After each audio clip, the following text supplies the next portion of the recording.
Assalamualaikum warahmatullahi wabarakatuh. Waalaikumsalam warahmatullahi wabarakatuh. Alhamdulillah wassalatu wassalamu ala Rasulillah wa ala alihi wa sahbihi wa man wala amma ba'd. Kaum muslimin, hadirin wal muslimat yang dimuliakan Allah Subhanahu wa taala. Alhamdulillah wassalatu wassalamu ala Rasulillah wa ala alihi wa sahbihi wa man wala amma ba'd. Para peserta kajian Tazkiyatun Nufus, kajian penyucian jiwa yang senantiasa dimuliakan Allah Subhanahu wa taala. Pertama-tama kita senantiasa memuji Allah Subhanahu wa taala dan bersyukur kepadanya atas segala limpahan rahmat dan hidayahnya sehingga kita dapat berkumpul kembali di ruang Zoom ini dalam eh, program pengkajian Tazkiyatun Nufus atau pengkajian Tazkiyatun penyucian jiwa.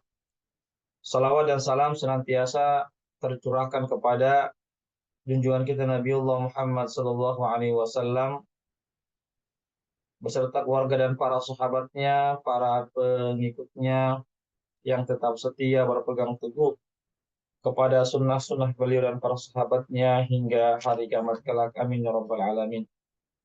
Ikhwatal Islam, azakumullah.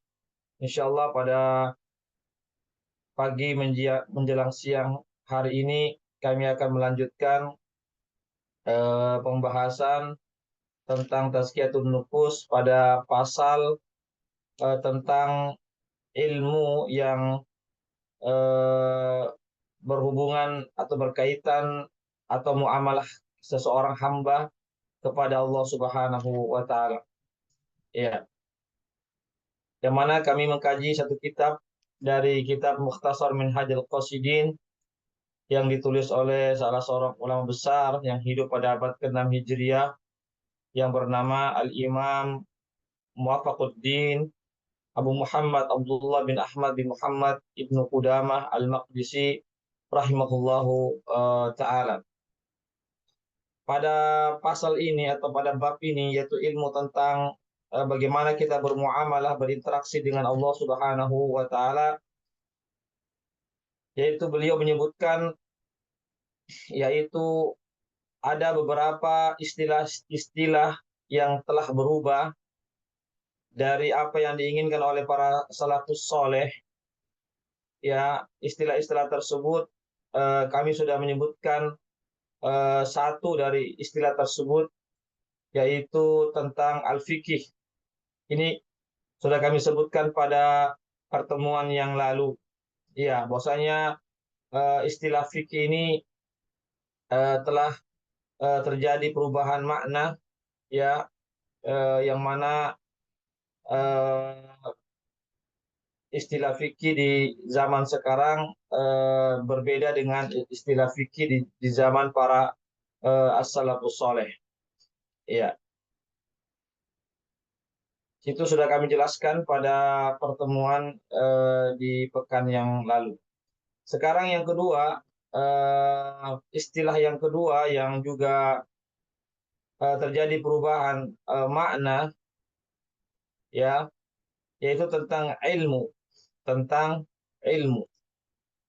ya, tentang istilah ilmu, ya, atau lafaz ilmu.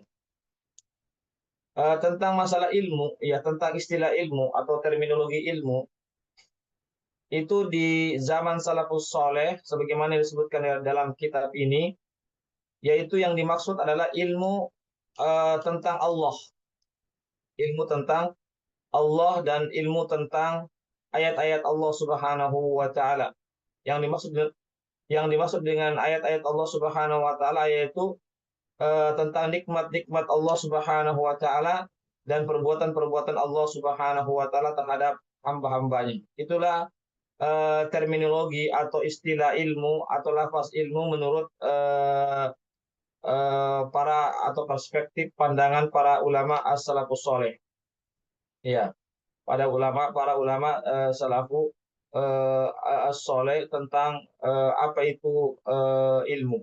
Ya, jadi ilmu, kalau mereka berbicara tentang ilmu, maka yang dimaksud adalah ilmu tentang Allah, ilmu yang berbicara tentang Allah, ilmu yang berbicara tentang ayat-ayat Allah Subhanahu wa taala, yaitu tentang nikmat-nikmatnya dan perbuatan-perbuatan Allah Subhanahu wa taala terhadap hamba-hambanya. Namun telah terjadi perubahan makna, eh, yang mana ilmu di zaman sekarang ya, atau di zaman eh, bukan di zaman para salafus soleh, maka yang dimaksudkan dengan ilmu adalah, atau orang yang dimaksudkan dengan orang yang berilmu ya, eh, adalah orang yang pandai, ya, orang yang piawai dalam masalah-masalah fikih, ya, orang yang piawai dalam masalah-masalah fikih. Itulah dia yang dikatakan orang yang berilmu. Ini yang di zaman sekarang ini ya, bukan yang ada di zaman para salafus soleh yang terdahulu. Ya, jadi yang dimaksud dengan ilmu di zaman sekarang atau orang yang berilmu adalah orang yang pandai, orang yang piawai, orang yang jago dalam masalah fikih. Ya, jadi ini terjadi perubahan ya, perubahan makna antara ilmu di zaman para salafus soleh dan ilmu di zaman sekarang. Meskipun ya, meskipun orang itu pandai atau jago dalam masalah fikih, ya, meskipun demikian boleh jadi mereka itu orang-orang yang tidak mengetahui tentang masalah tafsir, orang-orang yang tidak mengetahui tentang masalah eh, hadis-hadis Rasulullah Shallallahu Alaihi Wasallam. Ya, jadi itu yang terjadi ya, tentang eh, yang dimaksud dengan ilmu atau orang yang mengetahui tentang masalah ilmu. Boleh jadi dia pandai dalam masalah fikih, dalam masalah hukum-hukum, tetapi masalah tafsir, masalah tentang bagaimana kehidupan-kehidupan para salafus soleh terdahulu, mereka tidak mengetahui, ya, atau mereka tidak paham tentang masalah hadis-hadis Rasulullah, riwayat-riwayat hadis Rasulullah Shallallahu Alaihi Wasallam. Yaitu perbedaan tentang definisi atau terminologi istilah ilmu di zaman sekarang dan ilmu di zaman para salafus soleh. Kemudian yang ketiga adalah tentang makna dari tauhid atau istilah tauhid. Ya, kalau dahulu ikhwatal Islam azakumullah, para peserta kajian Tazkiyatun Nufus yang dimuliakan Allah Subhanahu wa taala, kalau di zaman salafus soleh, jika berbicara tentang masalah tauhid, ya, tauhid artinya mengesahkan Allah ya, mentauhidkan Allah Subhanahu wa taala, maka menurut para salafus soleh terdahulu, eh, bahwasanya mereka memandang bahwa segala sesuatunya itu bersumber dari Allah Subhanahu wa taala. Ya. Jadi segala sesuatunya itu yang mereka rasakan, yang mereka dapatkan, yang mereka lihat, itu semuanya bersumber dari Allah Subhanahu wa taala. Mereka eh, eh, artinya tidak melihat kepada sebab-sebab dan perantara-perantara. Ya, sehingga mereka itu memiliki tawakal yang sangat tinggi sekali. Ya, ketika berbicara tentang masalah tauhid, maka mereka itu adalah orang-orang yang betul-betul tawakal kepada Allah Subhanahu wa taala dengan tawakal yang eh, ya, dengan tawakal yang sangat sempurna. Ya, keridoan mereka kepada Allah, ketulusan mereka, kerelaan Allah terhadap segala takdir-takdir yang ditetapkan kepada mereka, mereka betul-betul terima, sehingga mereka itu adalah orang-orang yang betul-betul pasrah kepada Allah Subhanahu wa taala, karena mereka eh, tidak bertumpu kepada sebab-sebab, mereka tidak bertumpu kepada perantara, ya, karena betul-betul tawakal mereka betul-betul 100%, betul-betul penuh kepada Allah Subhanahu wa taala, karena mereka meyakini bahwasanya segala sesuatunya itu berasal, bersumber dari Allah Subhanahu wa taala. Segala apa-apa yang menimpa mereka, kebaikan ataupun keburukan, yang mereka rasakan atau dapatkan, maka mereka semuanya serahkan kepada Allah Subhanahu wa taala. Mereka juga hadapinya dengan mengembalikan segalanya kepada Allah Subhanahu wa taala. Itulah tentang definisi tauhid atau istilah tauhid menurut ulama as-salafus saleh. Adapun di zaman sekarang, kalau orang berbicara tentang definisi tauhid atau terminologi tauhid, maka itu berbicara tentang masalah prinsip-prinsip, ya.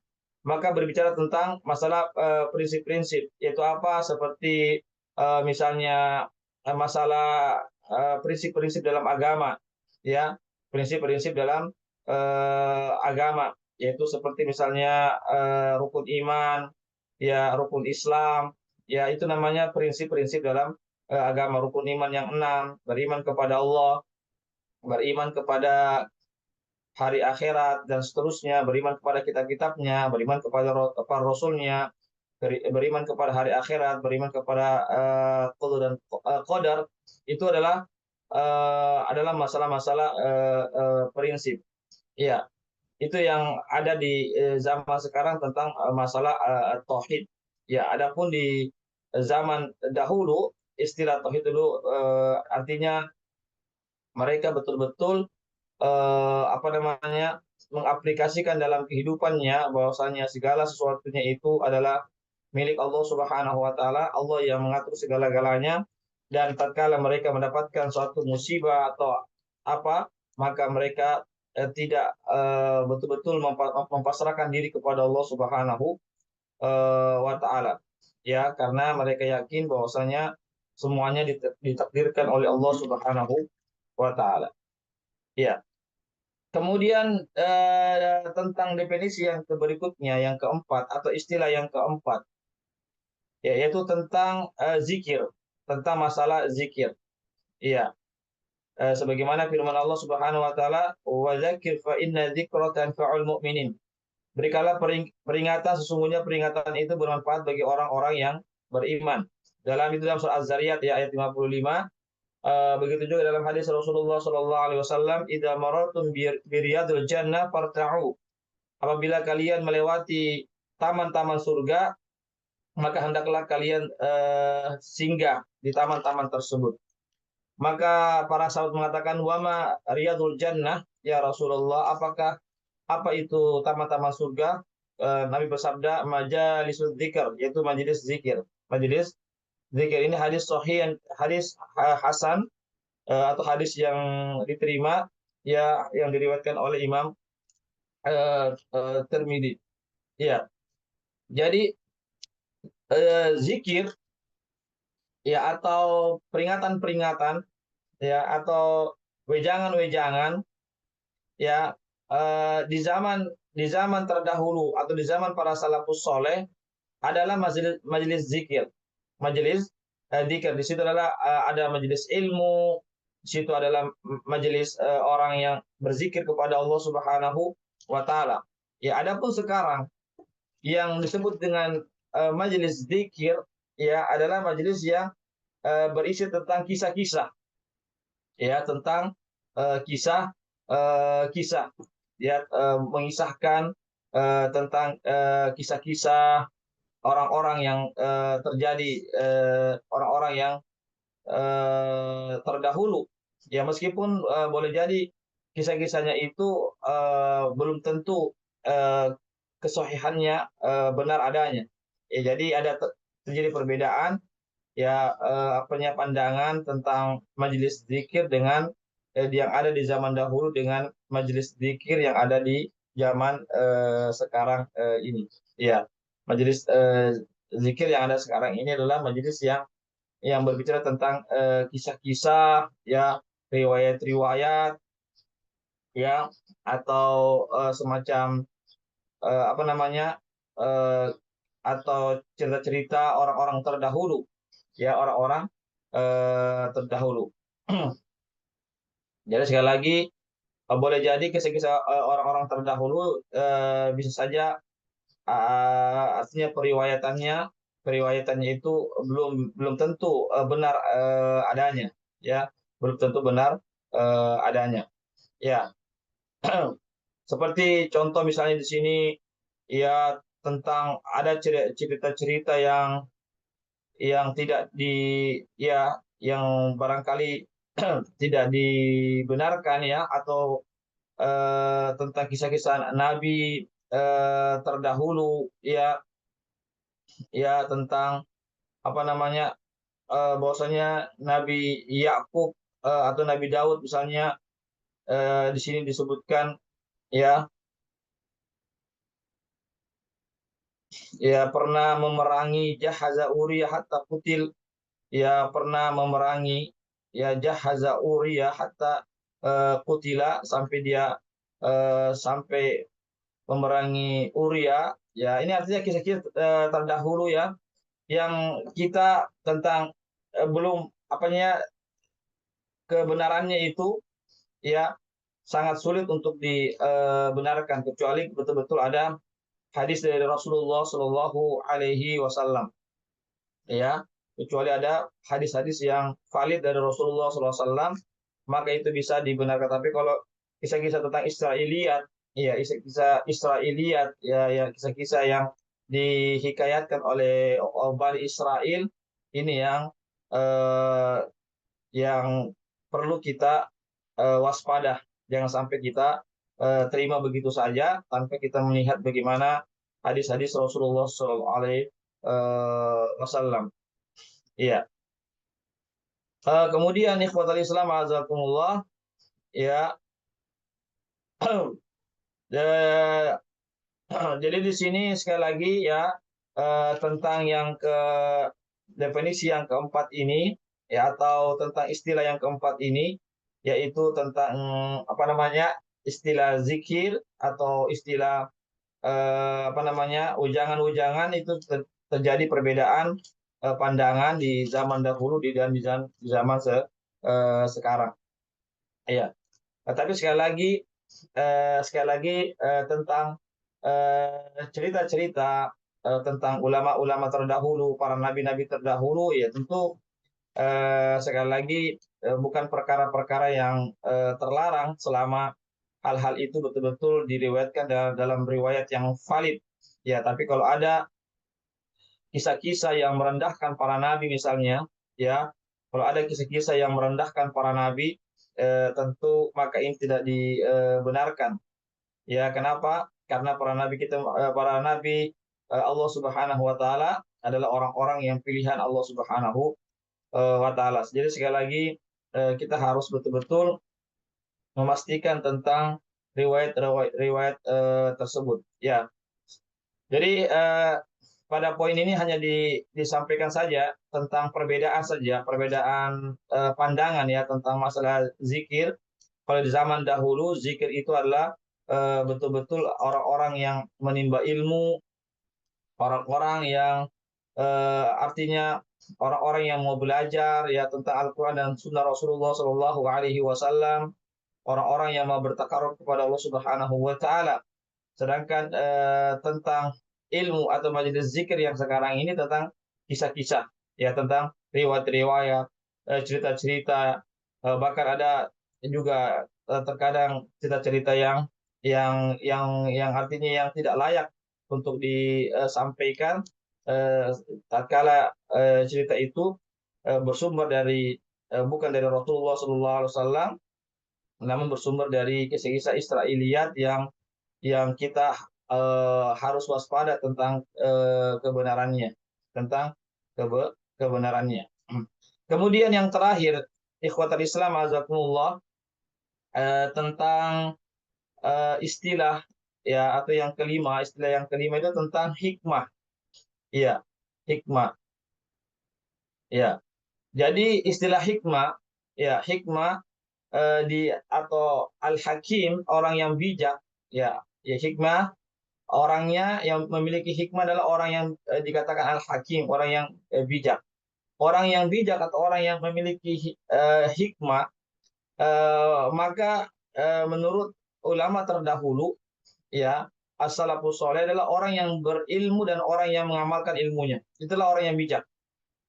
Ya, kalau berbicara tentang orang yang bijak atau orang bijak, ya, atau orang yang memiliki hikmah, Maka yang dimaksud ya oleh para ulama terdahulu, salafus saleh orang yang memiliki ilmu dan orang yang mengamalkan ilmunya. Ya, sebagaimana perkataan Ibnu Qutaibah, salah seorang ulama yang mengatakan, la yakunu rajulu hakiman hatta yajma'al ilma wal amal. Ya, seseorang itu tidak dikatakan orang yang hakim, orang yang bijak dalam hidupnya sampai dia mengumpulkan antara ilmu dan amal, sampai dia mengamalkan ilmunya. Itulah orang yang bijak menurut Ibnu Qutaibah, orang yang memiliki hikmah, orang yang berilmu dan orang yang mengamalkan ilmunya, itulah orang yang berhak dikatakan orang yang bijak. Itu yang ada di zaman as-salafus saleh. Ya, ketika berbicara tentang siapa itu orang yang memiliki hikmah, orang yang hakim atau orang yang bijak, maka adalah orang yang memiliki ilmu dan orang yang mengamalkan ilmu. Adapun di zaman sekarang, orang yang dikatakan orang yang bijak di sini adalah orang yang pandai dalam masalah kedokteran, ya, orang yang bisa meramal, ya, orang yang bisa meramal orang, meramal kehidupannya orang, ya, atau orang-orang yang ahli di bidang apa namanya, eh, eh, yang ahli di bidang astronomi, ya, ahli perbintangan, kemudian atau orang-orang di ahli medis, ya, orang-orang ahli medis, ya, atau orang-orang yang ahli di bidang ilmu perbintangan dan astronomi, itulah yang dikatakan sebagai orang yang bijak atau orang yang hakim. Itu definisi di zaman sekarang. Ya, tentu berbeda dengan definisi di zaman para ulama terdahulu. Ya, itu terkait ya 5 poin tentang perbedaan pandangan eh, beberapa istilah-istilah yang ada di zaman sekarang dan di zaman terdahulu. Baik, kemudian kita beralih kepada pasal berikutnya tentang ilmu yang terpuji, ilmu yang dipuji oleh Allah Subhanahu wa taala.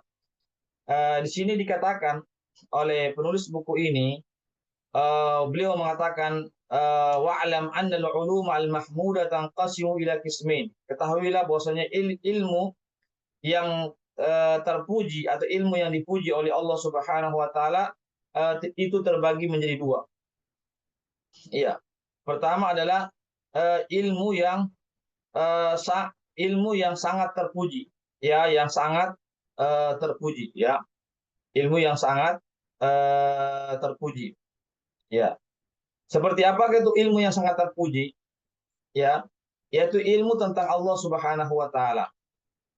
Ya, ilmu eh, tentang Allah Subhanahu wa taala, ilmu tentang sifat-sifat Allah, ilmu tentang perbuatan-perbuatan Allah, ilmu tentang hikmah Allah Subhanahu wa taala, ya, tentang hikmah Allah Subhanahu wa taala. Ya, yang apa namanya? Yang ilmu yang eh, yang mengantarkan seseorang meyakini bahwasanya akhirat itu di atas segala-galanya daripada dunia. Ya, maka ilmu yang mesti dicari. Ya, ilmu inilah ilmu yang mesti kita pelajari. Ya, kenapa? Karena ilmu inilah yang akan mengantarkan seorang kepada kebahagiaan hidup di hari akhirat kelak. Ya, jadi sekali lagi ilmu yang terpuji itu ada 2. Yang pertama adalah ilmu yang sangat terpuji. Ya, kenapa? Karena ilmu inilah ilmu tujuan. Dia adalah ilmu yang berupa tujuan. Ya, bukan sarana tapi tujuan. Itu apa? Ilmu tentang Allah. Ilmu tentang sifat-sifat Allah, tentang perbuatan-perbuatan Allah, tentang hikmah-hikmah, ya, hikmah-hikmah Allah Subhanahu wa taala, yang mana Allah memposisikan akhirat itu berada di atas segala-galanya daripada kehidupan dunia ini. Oleh karenanya ilmu ini wajib untuk dipelajari oleh setiap orang.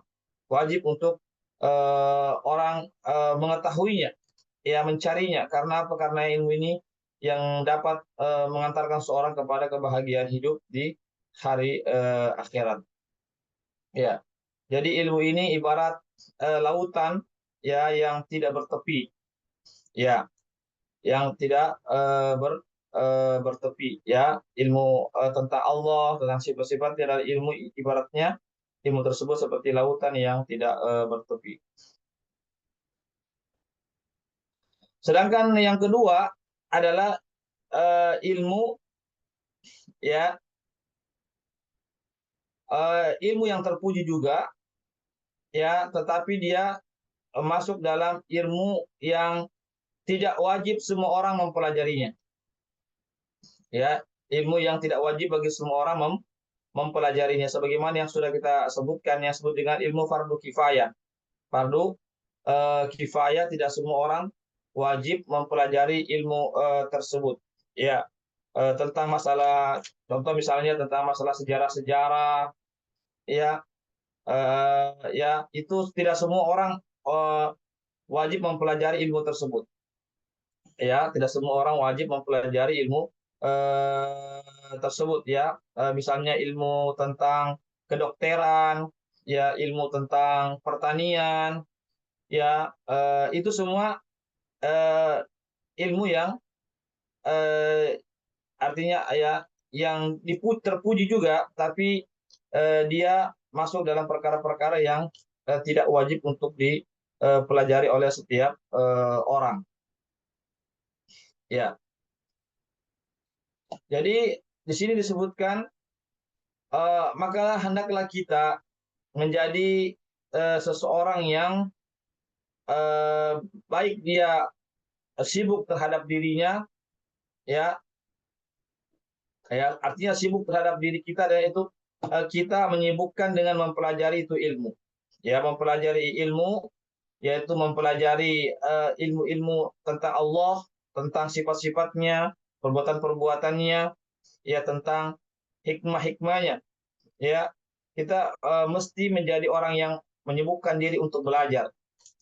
Yang kedua adalah, yaitu kita setelah kita menyibukkan diri kita belajar perkara-perkara yang fardu ain bagi kita, ya, maka kita juga mesti untuk menyibukkan diri kita dengan mengajarkan ilmu itu kepada orang lain, yaitu menyampaikan ilmu tersebut kepada orang lain, ya. Jadi begitulah, sebagai umat Rasulullah SAW, di samping kita sudah belajar untuk diri kita, bagaimana juga kita bisa eh, artinya bisa juga menyampaikan ilmu itu kepada orang lain. Tapi dengan syarat kita harus mempelajari dulu, ya. Jangan sampai kita sibuk menyampaikan kepada orang lain, namun kita tidak, ya, tidak memiliki kemampuan untuk menyampaikan ilmu tersebut kepada orang lain, atau kita tidak ada waktu untuk bagaimana mengislah diri kita, ya. Jadi jangan sampai kita sibuk mengislah orang lain, memperbaiki diri orang lain, namun kita lupa untuk memperbaiki diri kita terlebih dahulu, ya. Jadi silakan kita memperbaiki diri orang lain, mengajak orang lain, menasihati orang lain, tapi jangan sampai kita melupakan diri kita, yaitu kita tidak mau menasihati diri kita, tidak mau memperbaiki diri kita. Kemudian hendaklah kita untuk menyibukkan diri memperbaiki batiniah kita, ya, dan memperbaiki batiniah kita yang mensucikan daripada sifat-sifat yang buruk, ya, sifat-sifat yang buruk, ya. Tentu dalam diri kita ini ada namanya sifat-sifat yang buruk. Ini yang harus kita bersihkan, seperti misalnya tamak, hasad, dengki, ria, ujub, bangga diri, ya.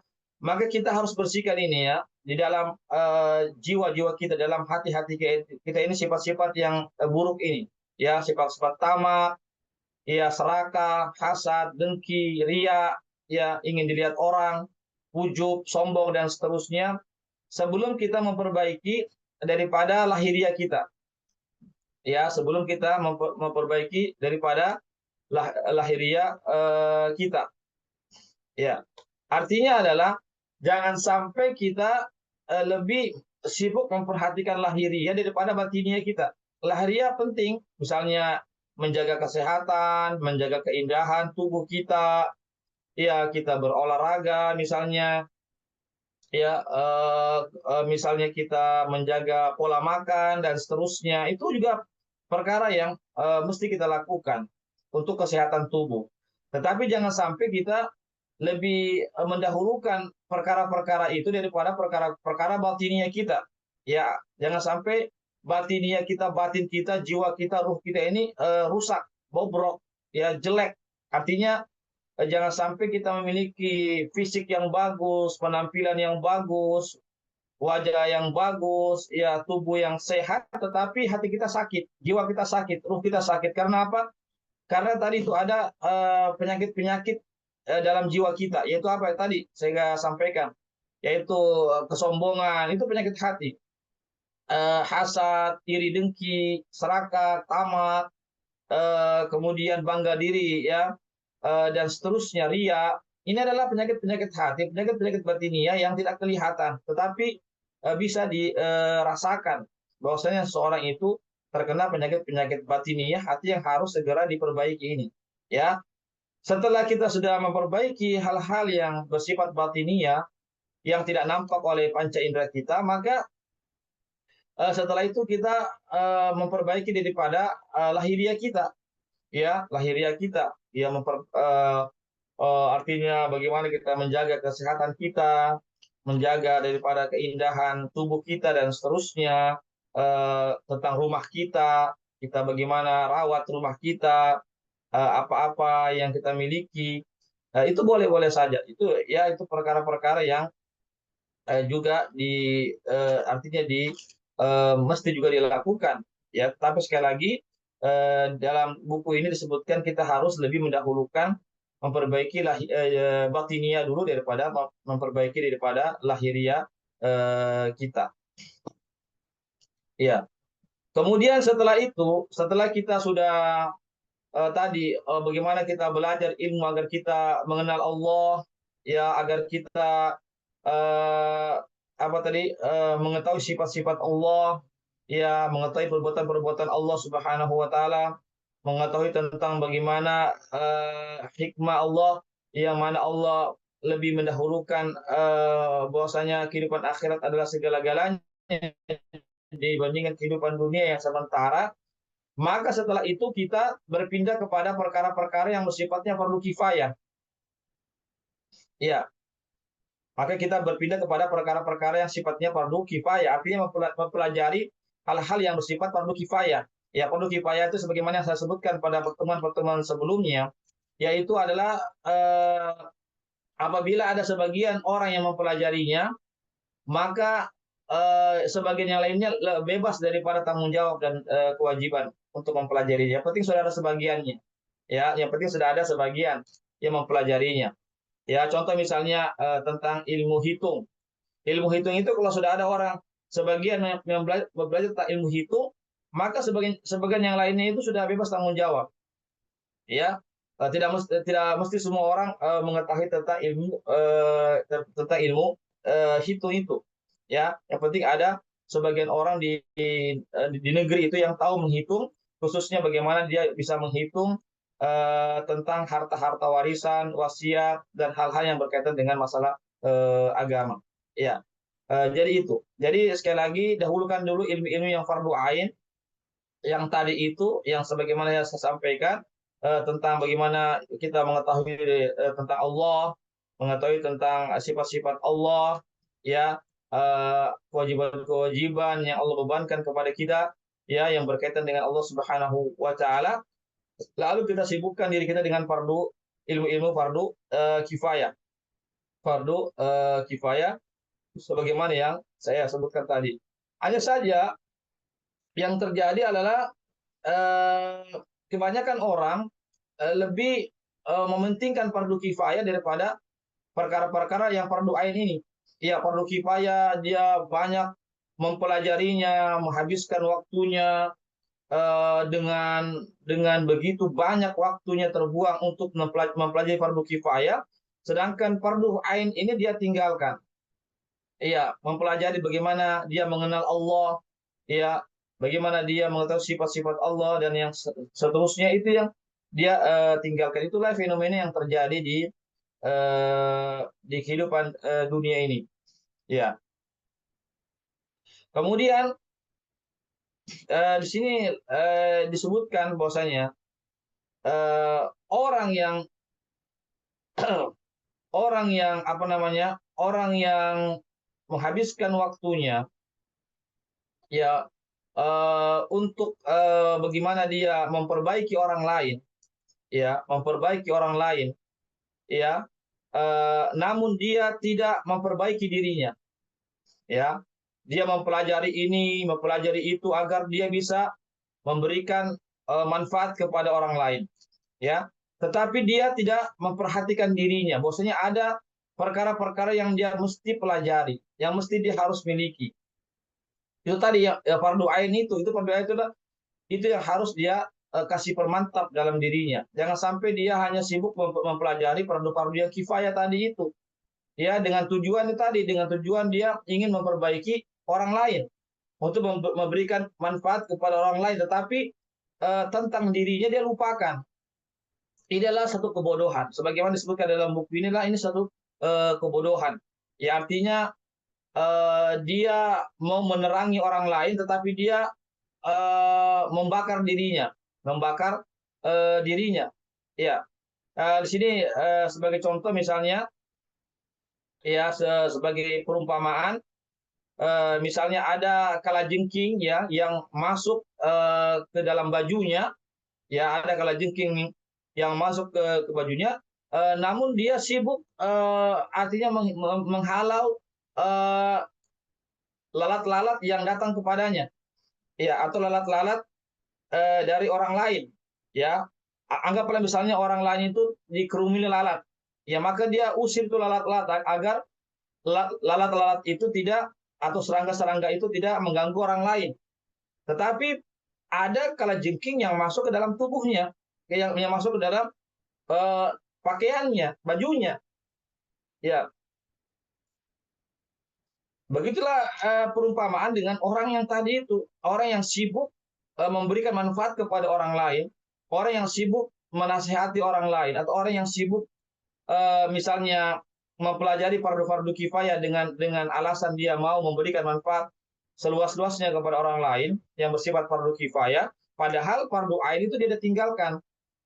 Yaitu ibarat apa? Ibarat kalajengking sudah masuk ke dalam pakaiannya yang dia pakai, ya, yang akan menggerogoti tubuhnya, yang akan menggigit tubuhnya, sedangkan dia sibuk menghalau lalat-lalat yang ada pada orang lain, yang mendatangi orang lain. Ini adalah kebodohan kan? Mestinya kalau dia ada orang yang cerdas adalah, maka dia hilangkan dulu kalajengking ini, dia usir dulu kalajengking ini, dia keluarkan dulu kalajengking dari pakaiannya itu. Karena apa? Karena itu berbahaya, akan bisa membunuhnya. Setelah Kalau dia sudah aman dari kalajengking itu dengan mengeluarkan kalajengking itu dari pakaiannya yang masuk ke dalam pakaiannya di tubuhnya itu, maka dia aman. Maka setelah itu dia bisa menolong orang lain dengan menghalau serangga-serangga atau lalat-lalat yang menghinggapi atau yang menyerang orang lain. Ya itu. Tetapi kalau dia sibuk menghalau serangga-serangga yang mendatangi orang lain atau lalat-lalat yang mendatangi orang lain, dia sibuk itu, dia fokus ke situ dan dia lupa kepada dirinya bahwasanya ada kalajengking atau ular misalnya yang berbisa yang masuk ke dalam tubuhnya atau yang masuk ke dalam eh, di bawah pakaiannya itu akan eh, membuat dia akan menjadi binasa. Ini jadi perumpamaan ya, ini perumpamaan yang sebagaimana yang disebutkan oleh apa namanya, oleh penulis buku ini. Pemirsa, ya sedikit lagi saya lanjutkan ya tentang masalah ini. Ya,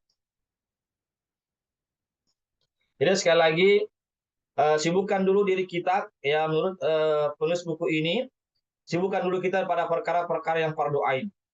Ya, fardu ain kita sibukkan dulu, kita bersihkan jiwa-jiwa kita dari penyakit-penyakit hati, kita isi dengan takarrub kepada Allah, dengan ma'rifatullah, mengenal Allah Subhanahu wa taala, sifat-sifatnya, ya, agar kita menjadi orang-orang yang senantiasa muraqabatullah, orang yang senantiasa dekat kepada Allah, orang yang senantiasa diawasi oleh Allah Subhanahu wa taala, ya. Kemudian setelah itu baru kita sibukkan diri kita pada perkara-perkara yang bersifat fardu kifayah yang tentu memberikan manfaat kepada orang lain. Ya, ya, barangkali ini ya dulu saya sampaikan. Ya, Mas, sebenarnya masih ada lagi beberapa eh, hal yang mau disampaikan tentang masalah ini. Ya, tapi karena waktu yang sudah mau berakhir ya, sisa 20 menit, eh, kita akan buka sesi tanya jawab tentunya ya sekitar 20 menit ke depan. Ya, silakan kalau ada yang mau bertanya tentang masalah ini, maka dipersilakan. Boleh juga lewat room chat, silakan kalau mau langsung dia boleh ya, atau melewat chat juga diperbolehkan. Ya, silakan. Kalau saya keliru, tolong diluruskan ya. Jika ada penyampaian-penyampaian saya yang salah penyampaian, tolong diluruskan, tolong dibenarkan. Ya, jika ada yang mau menambahkan juga, selanjutnya saya masih kurang penyampaian saya tentang masalah ini, tolong ditambahkan. Ya, silakan.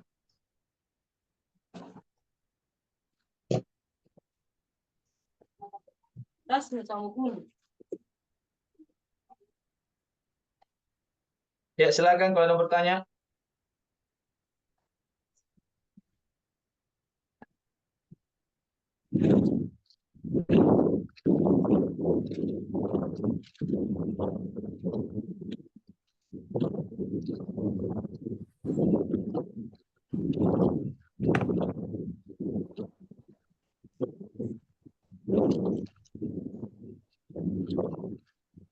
Silakan ada bertanya. Ustaz. Iya, silakan, Ustaz. Silakan, Ustaz. Tafadhol. Ya. Baik, Assalamualaikum warahmatullahi wabarakatuh, Ustaz. Waalaikumsalam warahmatullahi wabarakatuh. Silakan, Ustaz. Apa Ustaz, kiat-kiat yang bagaimana lebih baik supaya kita ini terkadang kita yang seperti tadi Ustaz sampaikan bahwa kita sibuk dengan orang, sementara terkadang anak kita itu artinya kita lepas. Karena mungkin karena kita sebagai orang tua ketika menasihati anak kita langsung mau instan baik, Ustaz. Terkadang kita terlupa kontrol emosi, Ustaz, baik kata-kata atau kayak yang lainnya, Ustaz. Kiat-kiatnya, Ustaz. Supaya bisa lebih anak-anak atau keluarga lebih mudah memahami apa yang kita sampaikan daripada orang lain. Syukran, Ustaz. Iya. Bismillah, alhamdulillah, wassalatu wassalamu ala rasulillah, amma ba'd. Iya, sebagaimana tadi yang saya sampaikan, bahwasanya kita mesti lebih mendahulukan diri kita dulu ya, perbaiki diri kita sebelum kita memperbaiki orang lain.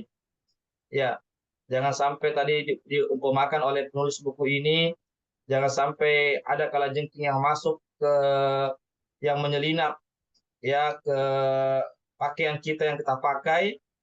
Nah, namun kita sibuk menghalau lalat-lalat atau serangga-serangga yang ada pada orang lain. Ini adalah satu kebodohan. Artinya mestinya kita harus usir dulu itu kalajengking yang masuk ke tubuh kita, dan melalui di balik baju kita harus kita usir dulu, baru kita mengusir lalat-lalat atau serangga-serangga yang menyerang orang lain. Itu adalah orang yang pintar. Ya, sama juga adalah kita mesti untuk mengintrospeksi diri kita. Kita harus mentazkiyah diri kita, membersihkan jiwa kita. Kita harus banyak-banyak mendekatkan diri kepada Allah Subhanahu wa taala. Kita harus banyak-banyak untuk bertakarub kepada Allah Subhanahu wa taala. Ya, jangan sampai kita sibuk ya, artinya mempelajari hal-hal dengan tujuan agar kita bisa memberikan manfaat kepada orang lain, padahal itu bersifat fardu kifayah misalnya.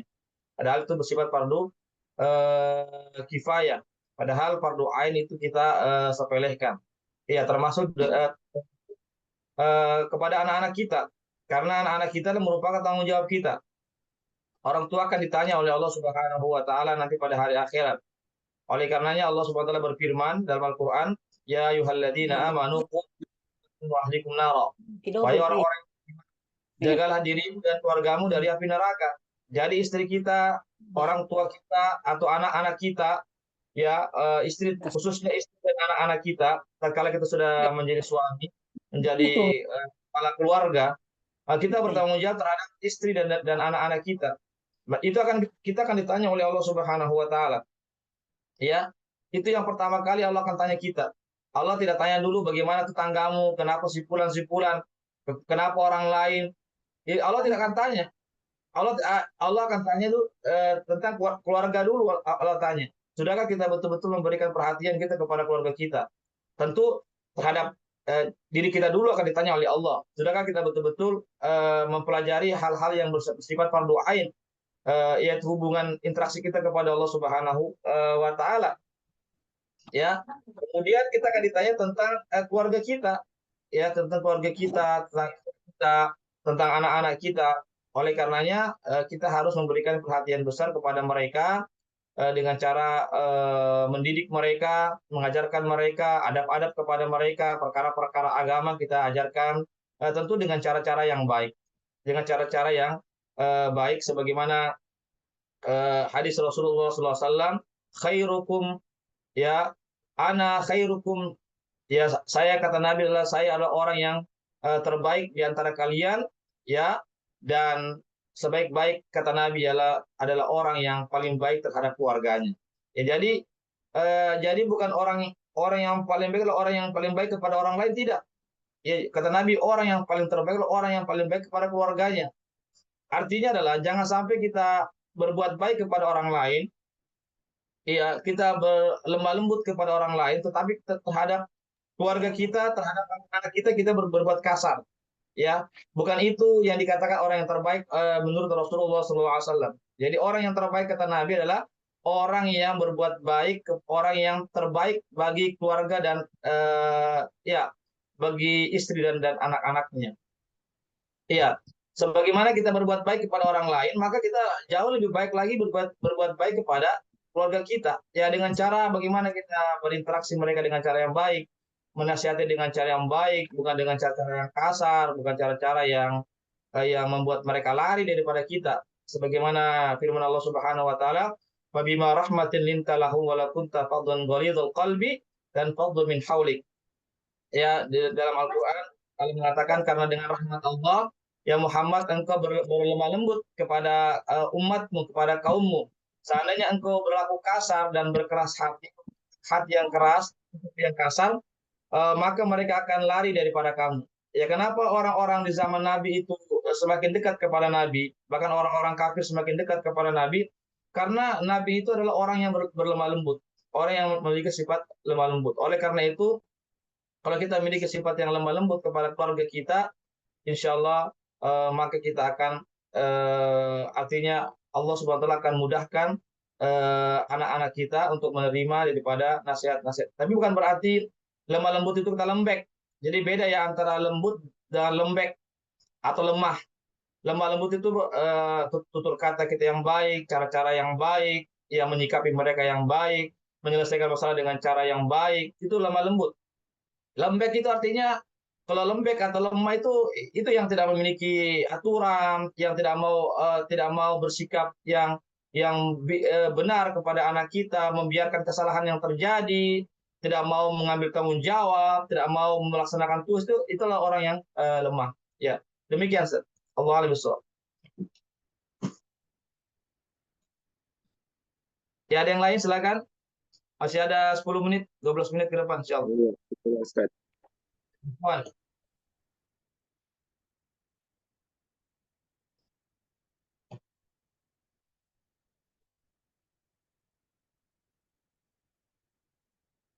Ya, ada lagi pertanyaan? Kalau tidak ada, kami cukupkan sampai di sini. Insya Allah kita bertemu lagi di pekan depan. Ya, insya Allah sebentar malam ada kajian tafsir ya, insya Allah. jam 9 malam sampai jam 10. Ya, sebentar malam insya Allah ada kajian tafsir. Ya, kita masih membahas di juz 30 ya, masih membahas di juz Amman. Kita mulai dari bawah.